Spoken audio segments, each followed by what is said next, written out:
What's going on, guys? So in this video we're going to be looking at a fake Nike Swingman jersey and a real Nike Swingman jersey. Some of you have requested this some time ago. I'm going to honor that request with this video here.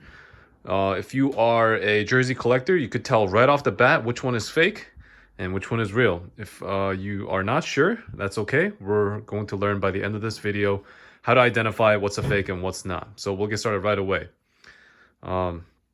If those of you who guessed that the fake one is the one on the right, you are correct. So we'll take a look at this fake jersey here. Okay. Now the purpose of this video, I am not criticizing anyone who prefers, getting these jerseys like from AliExpress or DHL Gate. I'm not sure what the website is, but from those outlets. This is just to inform the buyer if you are interested in purchasing a genuine product, right, and not get scammed. So I'm just gonna put that disclaimer out there one more time.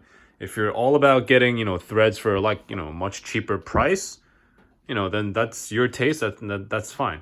Like 90% of the general public, or probably 99% of the general public, they're not gonna really be able to tell which one's fake, which one's real, right?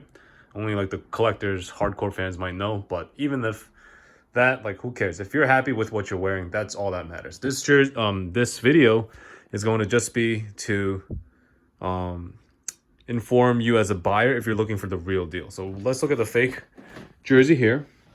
Now that that disclaimer's out of the way, right off the bat, you can tell this is fake. On the back, there's no Nike dry fit text like you see over here, right? Immediately we see Nike dry fit, NBA logo, 48 large, and then GG for I think large in like other languages, right? Like Spanish and maybe French, I'm not sure.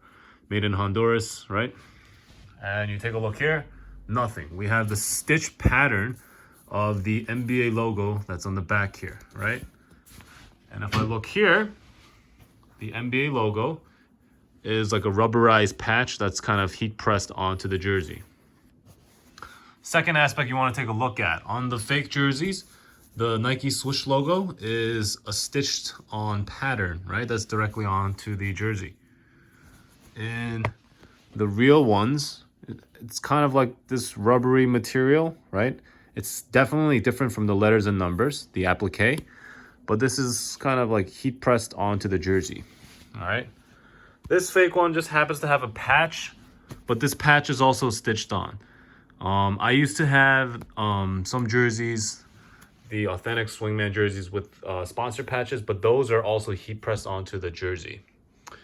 All right, let's move on to the numbers and the letters, right, of the fake jersey. You guys can see this is like a general theme. It is stitched onto the jersey, right? So it does look pretty good, right? If you're not really familiar with it, but if you are familiar with it, you should know that for the real ones, we have the letters and numbers that's heat pressed onto the jersey, right? I don't see any stitch marks on the other side. Whereas here, you could see the stitch marks. And you could also see a dead giveaway of if a jersey is most likely not authentic. You see how this thread is kind of connected, right? Through all these letters. I'm not going to flip it all inside out, but you guys get the pattern, right? So that thread, that's messy finish. That's indicative of a fake jersey. And also take a look at the last name, right? Leonard.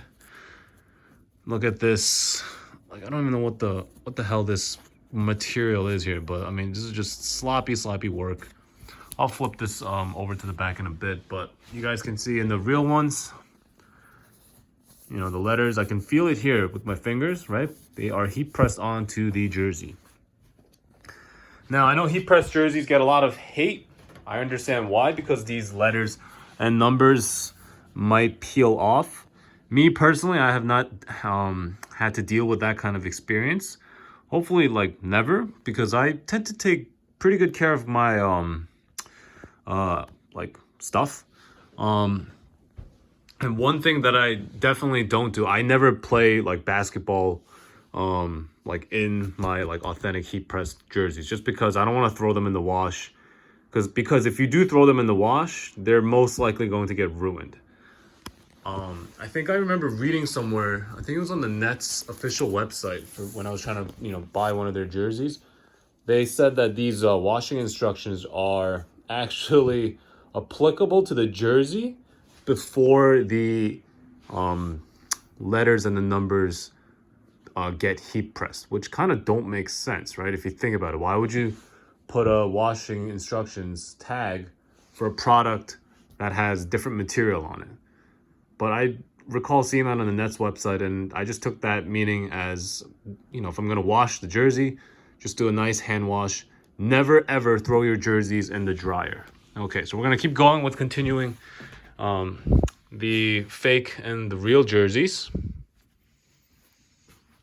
Sorry about that digression, but let's look at the Jock Tag. This is the real Jock Tag. You guys can see it clearly has that chip. I think it's NFC chip or NDC chip. I'm not sure how to say it, but it's got that chip for the Nike Connect app. 48. It's got a nice clean finish here.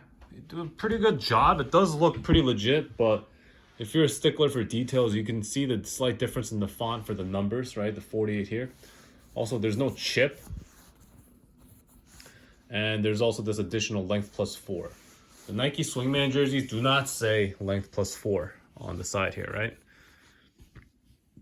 And if I wanted to just show you guys the font difference, right, in the 48, take a look for yourself, right? It's subtle, but it is there. Okay? And if we flip these jerseys now to the back, some glaring differences become more apparent.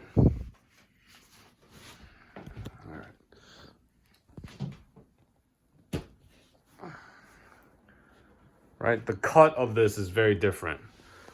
This I got from a seller on eBay. He, I think, shut down his account after selling me this item. So unfortunately, I wasn't able to return this and get my money back. But at least for me, what I took away was, hey, I can make a video about this kind of instance.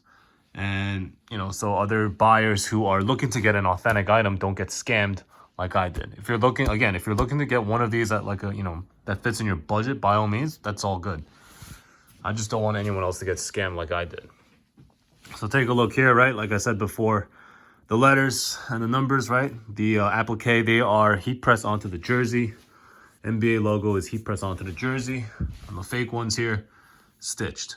And a pretty terrible job stitching, right? Like, look at the craftsmanship there, or lack thereof, right? Look how threads connect the letters, and I don't know what this paper-like material crap is on the back, but I don't know. That's just the way it is.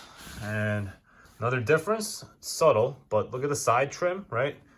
The two black arrows for the authentic one, they are a lot smaller in proportion to the rest of the jersey, as opposed to this fake one here, where they are kind of like really large. It kind of looks like the Houston Rockets, the old Houston Rockets jerseys where they had a similar pattern. All right, so anyways, to sum up real quick, right, one more time, the authentic Swingman jerseys from Nike now are have the numbers and the letters heat pressed onto the jersey. The NBA logo is also heat pressed onto the jersey. The Nike swoosh logo is heat pressed onto the jersey. You're not going to have any stitching whatsoever with the authentic Nike Swingman jersey. On the fake ones, you're going to have some stitching, right? That's going to be the dead giveaway. All right. Now, I know there are actually other fake jerseys of the Nike Swingman that do have them heat pressed. But the one thing you want to check is for this text here, right? Swingman jerseys from Nike only say dry fit. They should not say Nike Aeroswift or VaporKnit. Those two words are only for the authentic line. And you're going to also see some of the fake ones out there. They're going to say Nike Aero Swift, but there's like a misspelling in the word. It's going to be spelled out like AEROSWIET instead of an F. It's a dead giveaway. That's a fake. Okay. I hope that helps sum up the videos. Again, I just want to close this video by saying the purpose of all this was to educate you as a buyer to help distinguish what is real and what is not authentic. You know, the not authentic ones are definitely much cheaper, and that's okay. If you're all for getting, you know, something that fits within your budget, by all means. 99% of the general public, like I said before, they're not going to recognize what's a fake jersey, what's a real jersey. All right. But if you're a collector and you care about the authenticity of the items, then, you know, you should know what to look out for. All right. I hope this video helped. If you have any questions that were not answered from this video, feel free to leave them in the comment section below. If there are also any tips or any features of, you know, real and fake jerseys that I missed, also please leave them in the comment section below. I'm more than happy to help you guys out and, you know, see what you guys have to say about this. All right. Have a good one. Hope you guys enjoyed that video, and I'll see you next time. Take care.